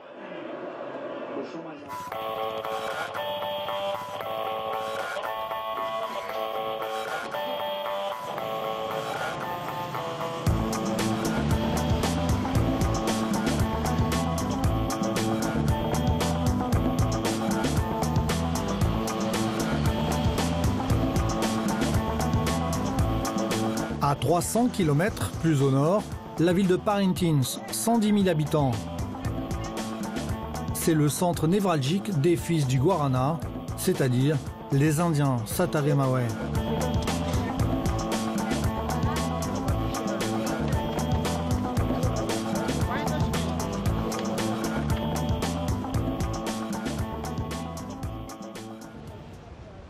C'est dans cette ville d'Amazonie que se trouve le siège du consortium fondé par Obadias Garcia. Les graines et les fruits récoltés en forêt sont transformés et commercialisés dans ces locaux. Sergio est le fils aîné d'Obadias Garcia.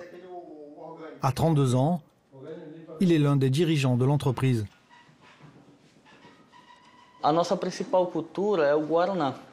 Notre culture principale, c'est le Guarana. On est connu comme les fils du Guarana. Nous avons donc créé une politique économique à partir du produit que nous avons. Nous avons organisé un commerce de ce produit en faveur des Sataremawe. On ne vend pas juste le produit Guarana. On vend aussi l'image de notre peuple à travers la question de la biodiversité, de la préservation de la culture, de la langue, de l'éducation, de la santé. On montre aujourd'hui au gouvernement brésilien et au peuple frère qu'il est possible de construire un développement sans déforestation.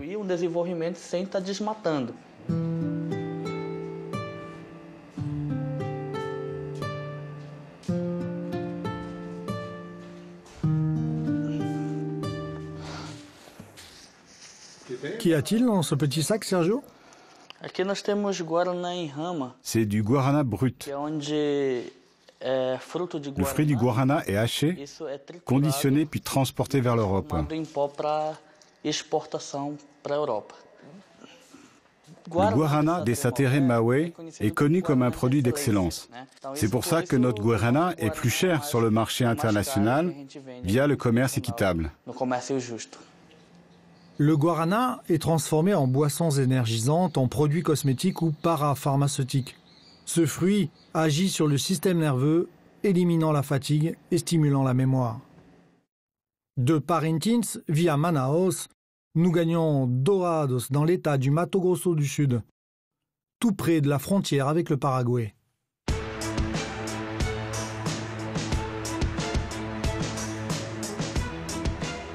Ici, c'est le royaume de l'agrobusiness. Soja, maïs, canne à sucre, éthanol. Ces productions empoisonnent les sols, l'air et les nappes phréatiques. Le Brésil est le leader mondial de l'agrobusiness. Dans l'état du Mato Grosso du Sud, 40 usines de sucre et d'éthanol supplémentaires vont bientôt sortir de terre. Il en existe déjà 24, la plupart sur les terres ancestrales des Indiens. À la fin des années 20, le gouvernement décide de coloniser cette région, à l'époque verdoyante.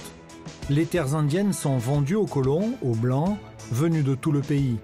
Depuis, la forêt atlantique a presque disparu, les Indiens aussi.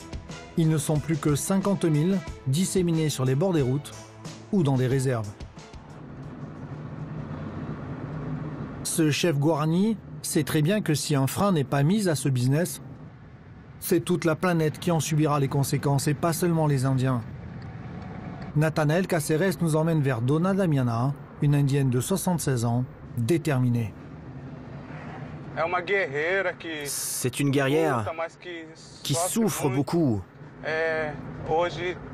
Elle aussi est menacée de mort.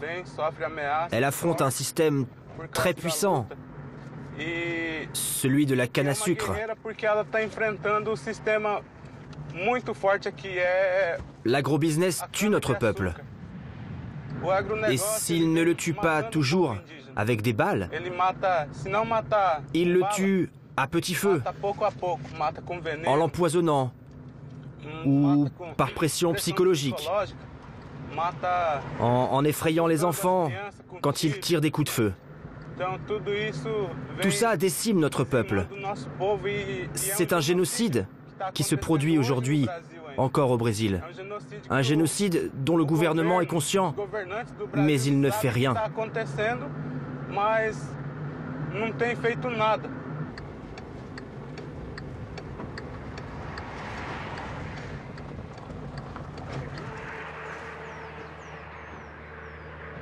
En ville, Nathanael Cáceres ne porte jamais sa coiffe de chef pour ne pas être reconnu, car il est menacé de mort par les grands producteurs de canne à sucre.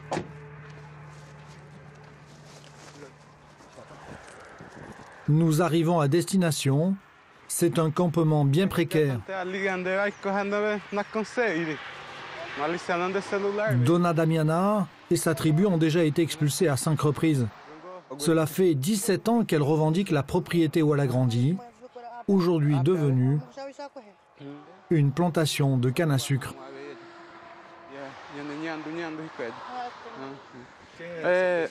Voici Dona Damiana, la chef de sa tribu, une guerrière qui est passée par de nombreuses luttes. Il y a quelques semaines, elle a été expulsée de sa terre, qui se trouve de l'autre côté de la route. Et maintenant, elle est ici, avec sa famille, sa communauté, et elle reste déterminée en dépit de la situation. L'industrie de la canne à sucre, du soja et du maïs se porte à merveille. Les Indiens Guarani Kaiowá, beaucoup moins.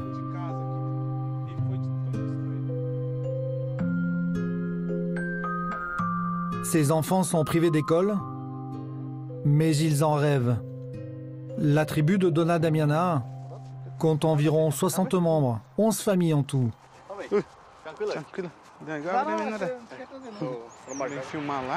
Ces hommes sont venus prêter main forte. Ils construisent une petite maison en bois pour abriter Dona Damiana des intempéries comme du danger. Le risque d'une nouvelle expulsion est bien réel.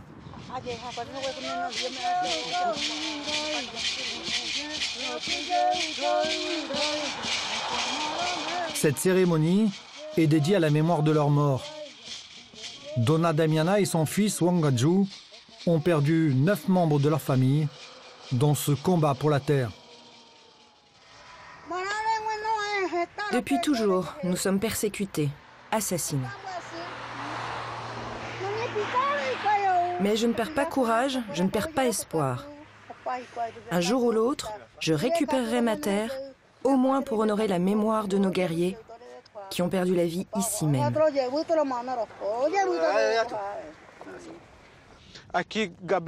Lui, c'est Gabriel Lopez. Il avait 4 ans quand il a été cruellement assassiné. Un fermier l'a écrasé avec son 4x4, lui roulant dessus 4 fois. On a dû récupérer son corps par petits morceaux pour l'enterrer. C'était le fils de notre guerrier, Gunumi Wangaju. Une enquête a bien été ouverte par la justice, mais le coupable n'a pas été plus inquiété que ça. Il y a eu aussi le cas tout récent de notre camarade Gilmar. Il était allé prendre l'eau de l'autre côté de la route. Vous voyez bien, il y a des gardiens là-bas. C'est une milice armée. C'est eux qui ont assassiné Gilmar. Ils l'ont tué et fait disparaître le corps. C'est là-bas qu'ils l'ont tué. Ils l'ont tué par arme à feu? Oui, oui. Par arme à feu. C'est comme ça qu'ils ont tué Gilmar. Les producteurs tuent les Indiens, mais ils savent qu'en payant, ils vont rester libres. Ils ne seront pas punis. C'est ce qui nous fait le plus de mal, sachant que nos guerriers, nos proches, meurent et les coupables ne finissent pas derrière les barreaux.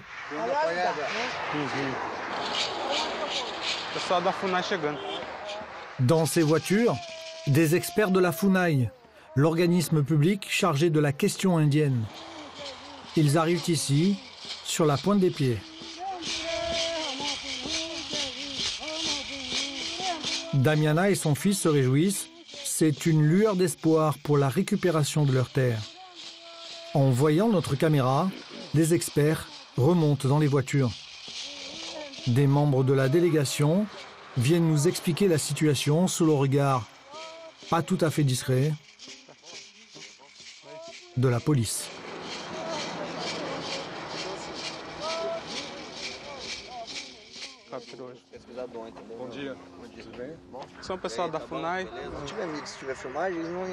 Je vous préviens, si vous nous filmez, on repart tout de suite et on reviendra une autre fois. Il y a beaucoup d'hostilité ici. C'est une région très sensible. Nous, fonctionnaires de la FUNAI, connaissons très bien le niveau d'hostilité qui existe à Karapu. S'il y a une quelconque fuite sur notre travail ici, on ne pourra plus être reçu par les producteurs. Aujourd'hui, on vient se présenter et converser avec la chef Damiana et son fils, avant de commencer notre enquête concernant ce territoire. Les terres traditionnelles indiennes sont la propriété des populations autochtones. C'est du moins ce que dit la constitution brésilienne. Dans le cas des Guarani, le gouvernement fait obstruction. Il faut dire qu'une grande majorité des politiciens a des intérêts dans l'agrobusiness. Nous luttons contre l'agrobusiness, contre la déforestation. Regardez-moi ça. C'est la canne à sucre. Des terres à perte de vue, où il n'y a plus d'arbres, plus d'ombre. C'est la pire chose qu'un Indien puisse voir.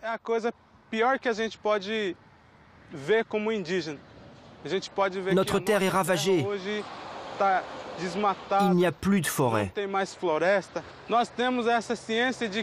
Nous savons que quand nous protégeons la forêt, l'environnement, cela ne favorise pas que nous, mais la planète entière. Car c'est la planète qui agonise. C'est la planète qui est détruite. C'est l'environnement qui meurt. Et qui souffre des conséquences? Ceux qui vivent en ville, les Indiens, les Noirs, les Blancs.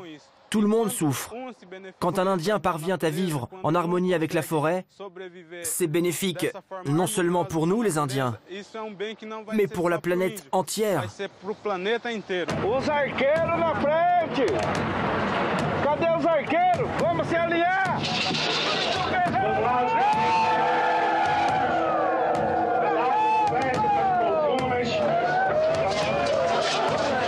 Des Indiens sur le sentier de la guerre, c'était l'an dernier à Brasilia.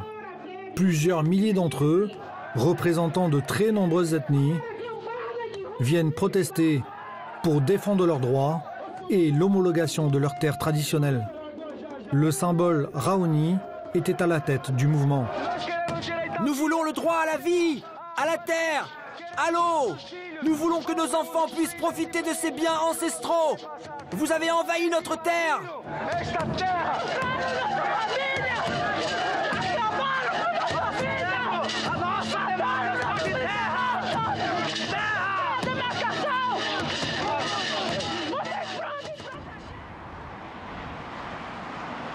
Quelques mois après, le calme règne sur la capitale du Brésil. Mais pour les Indiens, rien n'a changé. Alors le grand chef Raoni reprend son bâton de pèlerin inlassablement.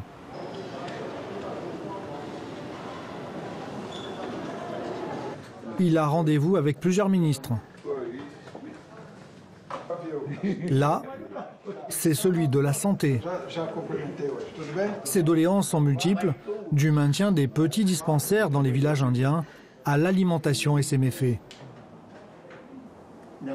Certains veulent amener des marmites toutes prêtes dans nos villages. Mais ça, ce n'est pas bon pour nous. Moi, je voudrais qu'on puisse produire notre propre nourriture sur place. Le chef Kayapo ne garde pas que de bons souvenirs des dirigeants de son pays. Lula a fait de très mauvaise chose. Je ne l'ai pas aimé. J'étais très déçu de ses prises de position. C'est Lula qui a commencé cette politique contre nous, les Indiens. Regardez ce qu'il a fait avec la construction du barrage de Belo Monte, sur les terres traditionnelles de nos frères Shingo.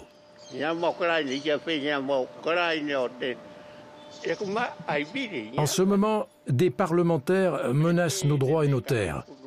Je suis venu à Brasilia car je suis inquiet. J'ai vu le chef de l'État, le ministre de la Santé. Je leur ai demandé de ne pas fermer les dispensaires dans nos villages. Le ministre de l'Environnement dit être de notre côté. Le ministre de la Justice m'a écouté et tenu des paroles réconfortantes. Il m'a garanti qu'il n'y aura pas recul de nos droits constitutionnels. Je suis donc content de mon déplacement à Brasilia. Et j'ai de bonnes nouvelles à annoncer à mon peuple. Ontem, fazendeiros e indígenas entraram em conflito. Uma pessoa morreu e outras 6 ficaram feridas. Le 14 juin dernier à Carapo, un Indien Guarani est tué de plusieurs coups de feu, l'œuvre de producteurs agricoles. Ces images sont filmées par un Indien le jour de l'attaque. Les coups de feu claquent. À la gauche de l'écran, les Indiens qui occupent cette ferme depuis 2 jours. Sur cette image, on aperçoit l'un des assassins debout, fusil à l'épaule. Un agent de santé guarani, Claudio Di De Souza, 26 ans, est tué de 2 balles. L'une dans le ventre, l'autre dans la région du cœur. Les assaillants se sont enfuis, laissant derrière eux l'odeur de la poudre et de la mort.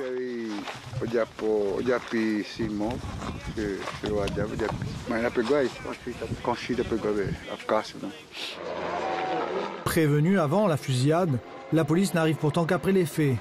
Le lendemain, 5 producteurs agricoles sont arrêtés. 6 Indiens sont gravement blessés. Parmi eux, un enfant de 12 ans.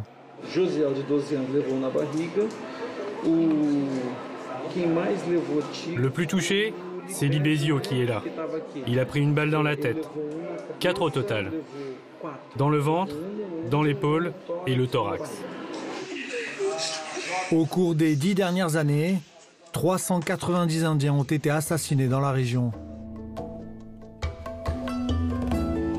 Ces familles éplorées affrontent un système puissant où le profit passe avant tout. L'agrobusiness broie tout sur son passage. Nathanael Cáceres se trouve aux côtés des beaux-parents de Claudio Di, l'homme assassiné. Un tireur était là-bas, derrière le talus. Claudio Di a été touché là-bas, au portail. Quand il est tombé, la pelleteuse a essayé de l'écraser. Et puis ils ont tiré une seconde balle, dans la poitrine. Vous avez vu qui a tiré? Un jeune avec des moustaches et une casquette, un pistolet à la main.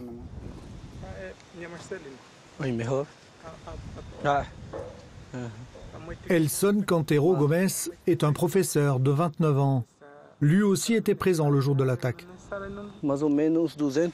Il y avait environ 50 véhicules, des 4x4, sur lesquels se trouvaient environ 200 personnes, des producteurs et des pistoleros.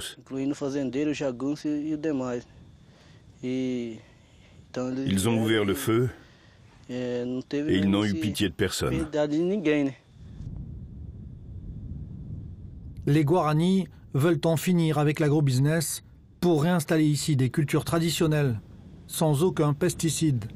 Il en va de leur avenir et de celui de notre planète. La vérité, c'est que nous sommes ici pour être certains que notre terre nous sera bien rendue. C'est une ferme que nous avons reprise.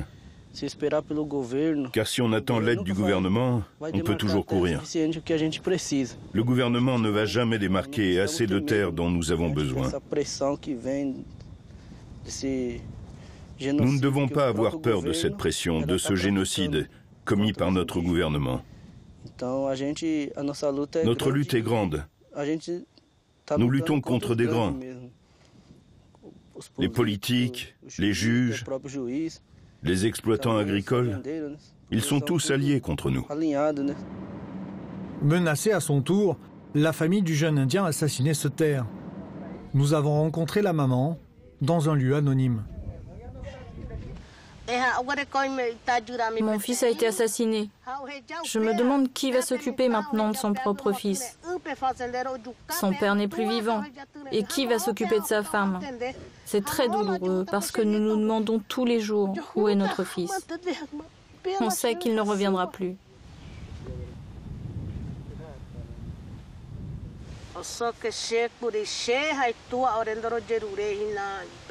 La détention des fermiers ne me réconforte en rien. Je sais qu'ils sont détenus, mais que d'ici quelque temps, ils seront de nouveau libres.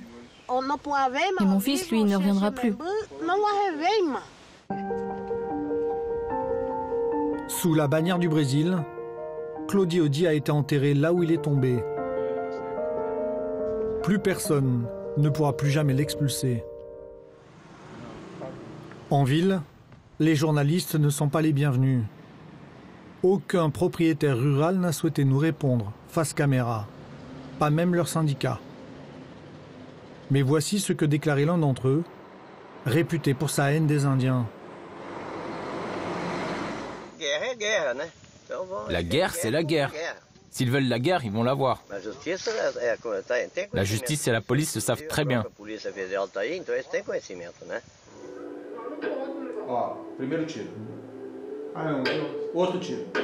Dans cette vidéo de mars 2015, des Indiens tirent sur un tracteur et son conducteur. L'avocat de l'un des 5 producteurs arrêtés commente les images. Ils touchent le tracteur. La preuve, selon lui, que les Indiens ne sont pas si innocents que ça. Alors les terres que les Indiens veulent récupérer, selon vous, elles ne leur appartiennent plus?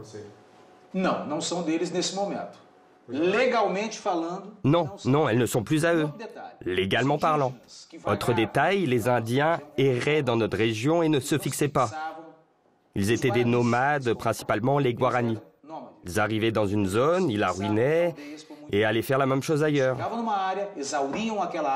Alors, s'il fallait déterminer les terres indiennes, c'est tout le Brésil qu'il faudrait leur rendre. La justice est convaincue d'avoir mis la main sur les coupables, même s'ils se disent innocents, comme le client de cet avocat. Les armes saisies par la police lors des perquisitions correspondent aux projectiles retrouvés sur la scène de crime. Leurs propriétaires ont donc été arrêtés.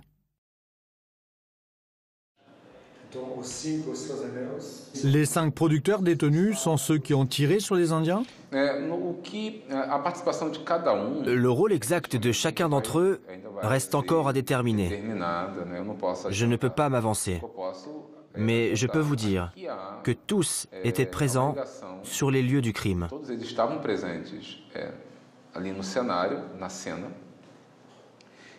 Les indices matériels les désignent comme des participants décisifs dans l'assassinat du jeune Indien, comme dans la tentative d'assassinat des 6 autres Indiens gravement blessés.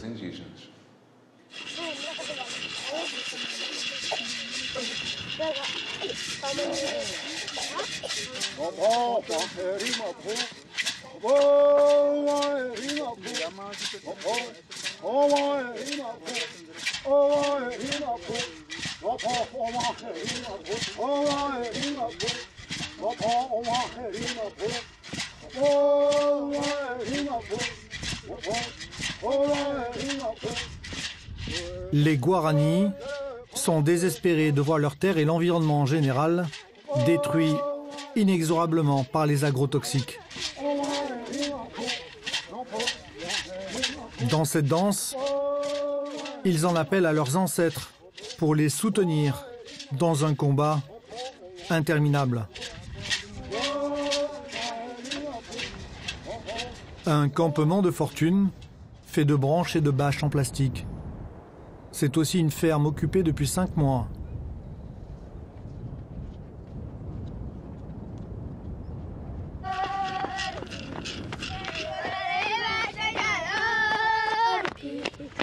Beaucoup de femmes et d'enfants vivent ici.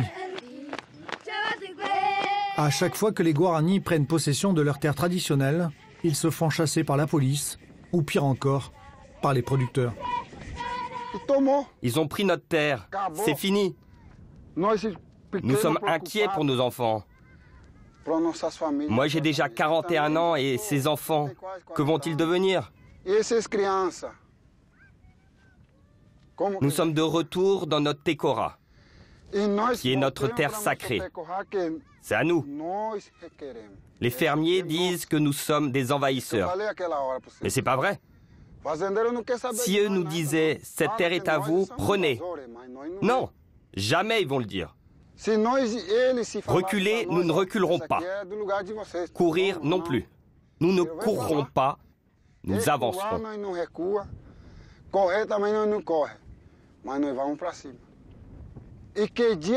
Quel jour va-t-on nous rendre nos terres? Quel jour? Je veux que le gouvernement délimite plus de terres pour nous, car nous sommes fatigués. Les enfants sont très fatigués. Ils veulent juste étudier en paix. Cette route à côté est publique. Qui sait si les producteurs ne vont pas venir écraser nos enfants? Ils vont encore en tuer un. Nous sommes fatigués. Nous sommes au bord du gouffre, avec les enfants.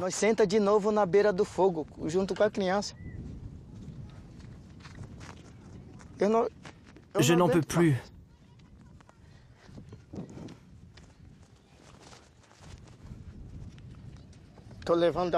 Je suis menacé de mort. J'ai reçu beaucoup de menaces. Je ne peux plus aller en ville. Comment va-t-on nourrir notre famille? Nous ne sommes pas des envahisseurs.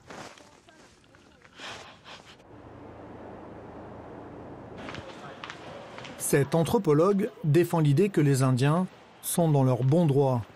Ils ne sont pas des envahisseurs, mais des gardiens de la forêt, ou du moins ce qu'il en reste. Ici, dans le Mato Grosso du Sud, presque toutes les fermes ont des titres de propriété. Elles sont régularisées. C'est l'État fédéral qui en est à l'origine, quand il a lancé sa politique de colonisation du centre-ouest du Brésil. La stratégie de l'État a été d'occulter le fait qu'il y avait des Indiens et de faire comme si leur terre était libre. L'État les a vendus pour favoriser la colonisation. Ce n'est pas un problème indien, c'est le problème de l'État brésilien. C'est donc à lui de le résoudre. La majorité des producteurs n'a pas envahi ou volé les propriétés. Ils les ont achetées sans se rendre compte du processus historique dans lequel ils étaient. La stratégie qu'ont les Indiens de récupérer les terres est-elle la seule possible? Alors que c'est très dangereux. Le mouvement de récupération est une stratégie politique importante. Cela donne de la visibilité à une situation sociale où les Indiens sont invisibles. Ils ne sont pas considérés comme des êtres humains.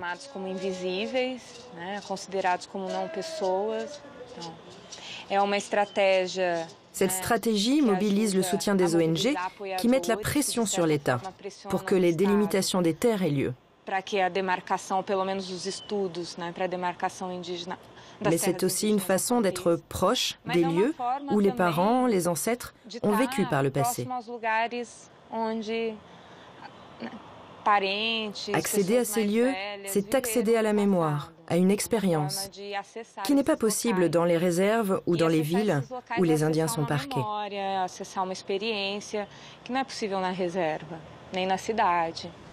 Reste un espoir pour les Indiens et pour les forêts du monde entier, Raoni. Pour mobiliser l'opinion publique, le chef Kayapo prône une alliance de tous les peuples indiens de la planète. En juin prochain, je vais organiser une réunion à l'échelle mondiale pour avoir une réflexion sur nos peuples et sur nos cultures. Il y a beaucoup de peuples qui n'ont plus de culture. Ils ne parlent plus leur langue, ne chantent plus. Ils ressemblent à des Blancs. Tout cela est la faute des Blancs qui ne respectent pas nos cultures et nos traditions. Je suis très inquiet. J'ai envie de réunir tous les chefs indiens de la planète pour savoir comment continuer à lutter pour nos droits et rétablir le respect à notre égard.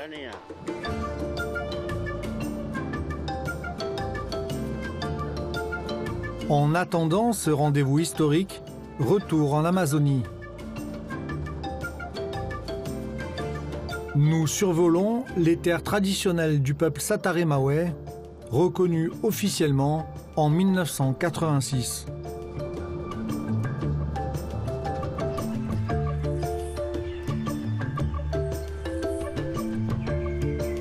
Environ 13 000 Indiens vivent sur ces 788 km².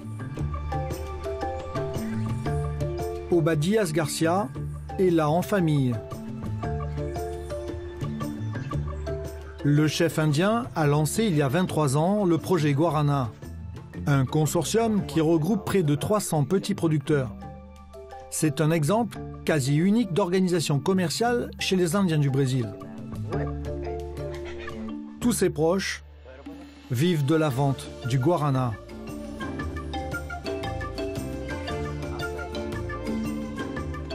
Obadias nous emmène dans la forêt toute proche afin de découvrir les plantations. Ça, c'est la plante de Guarana. Il commence déjà à fleurir. C'est la fleur de Guarana. Cette plantation appartient à la famille d'Obadias Garcia, qui possède ici 400 plants de Guarana.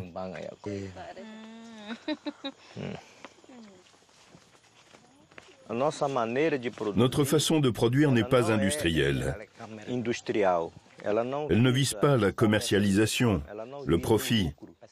Elle vise la qualité du produit, le respect du produit, le respect de la forêt, de l'environnement, de la biodiversité.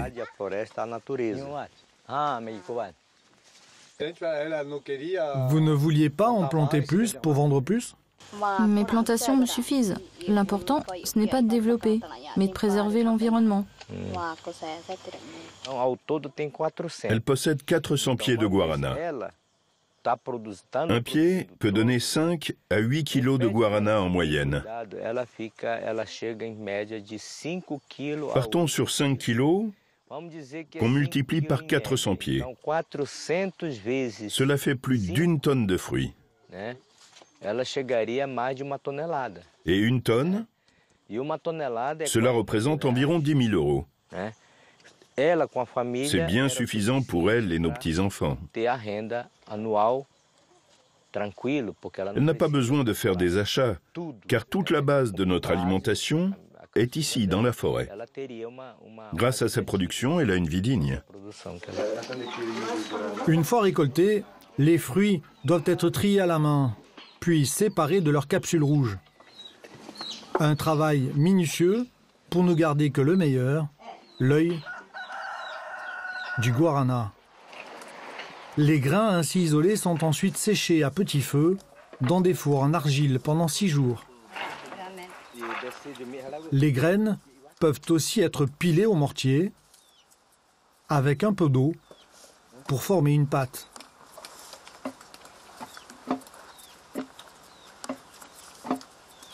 Ces petits pâtons sont des coupes fins.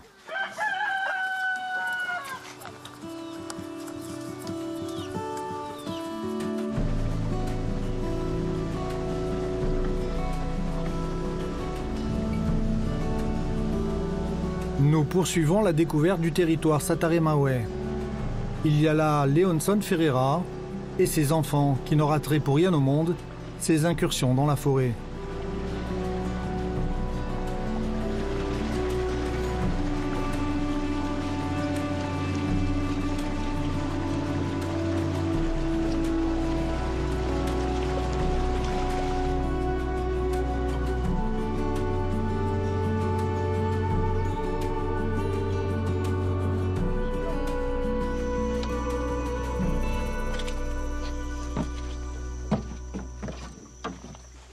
Leonson Ferreira possède 70 hectares de forêt sur laquelle il a planté ses pieds de guarana et bien d'autres espèces.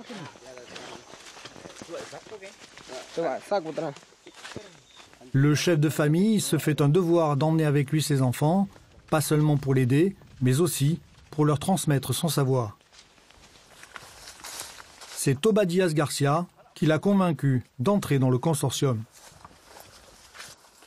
C'est quoi cet arbre, pan rose? C'est un bois de rose, une essence de parfum. Vous avez déjà entendu parler de Marilyn Monroe? Elle n'aimait que ce parfum.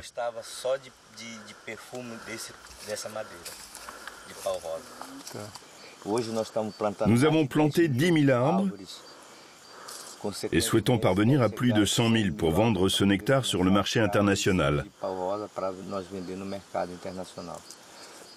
La marque Chanel est prête à acheter et financer la distillation de cette essence de bois de rose à travers Guayapi Tropical, entreprise française. Dans le consortium des Satare Mawe, tout est naturel.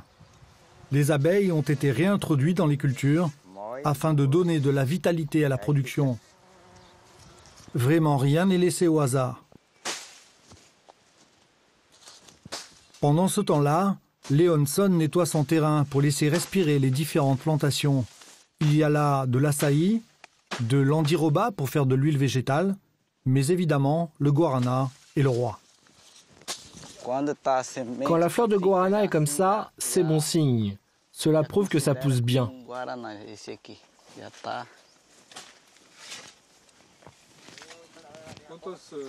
Combien de plants de guarana avez-vous ici? J'en ai 400, grands et petits.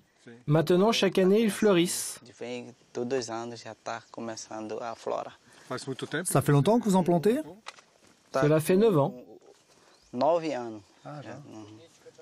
Et vous parvenez à tirer un bon revenu? Maintenant, oui. J'ai commencé avec 4 kilos, puis 14 kilos et 25 kilos et demi. Cette année, je ne sais pas combien ça va faire, mais cela semble bien parti, car c'est déjà très fleuri. J'espère une bonne production cette année.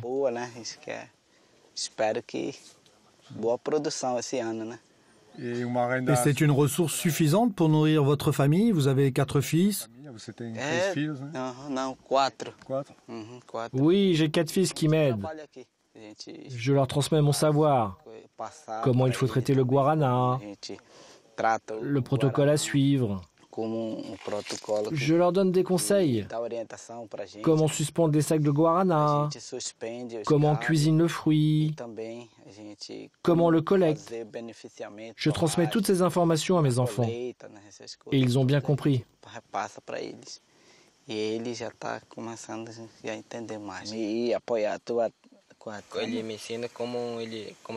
Mon père m'enseigne comment il faut planter, comment il faut protéger et à quoi ça sert. De temps en temps, il m'emmène avec lui dans la forêt pour apprendre. Quand j'irai à la chasse, je saurai comment faire et je saurai comment avancer dans la forêt. Si on abat beaucoup d'arbres, on va manquer d'air parce que l'oxygène vient des plantes. C'est pour ça que là où on a abattu des arbres, il faut en planter d'autres. Et quand je grandirai, la forêt aura repris son visage d'avant.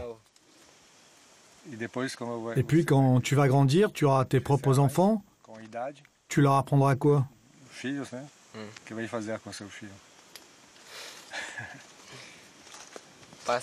Je leur transmettrai les choses apprises par mon père.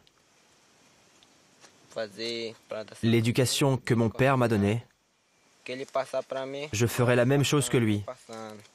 Planter les mêmes plantes. Ne jamais abandonner ma propre éducation. Sinon, mes enfants vont grandir avec une autre éducation. Et dans ce cas-là, c'est la faute du père qui ne transmet pas l'éducation qu'il a reçue de son propre père. Je transmettrai à mes enfants ce que mon père m'a transmis. Comment planter, comment me comporter avec l'environnement. Ce que je dois faire quand je serai grand. De l'Amazonie au champ de guarana, en passant par la canne à sucre, le sort des Indiens est contrasté. Là où ils ont été chassés de leur terre, la forêt n'existe plus. Là où ils les ont récupérés, survivre n'est plus un défi.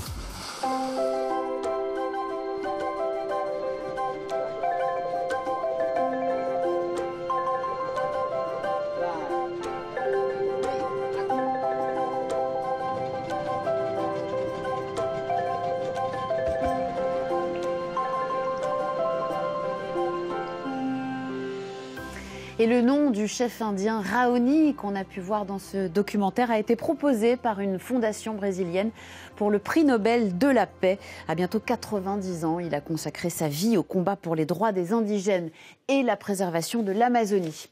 C'est la fin de ce numéro d'investigation. Merci de votre fidélité. On se retrouve la semaine prochaine. Excellente soirée sur France O.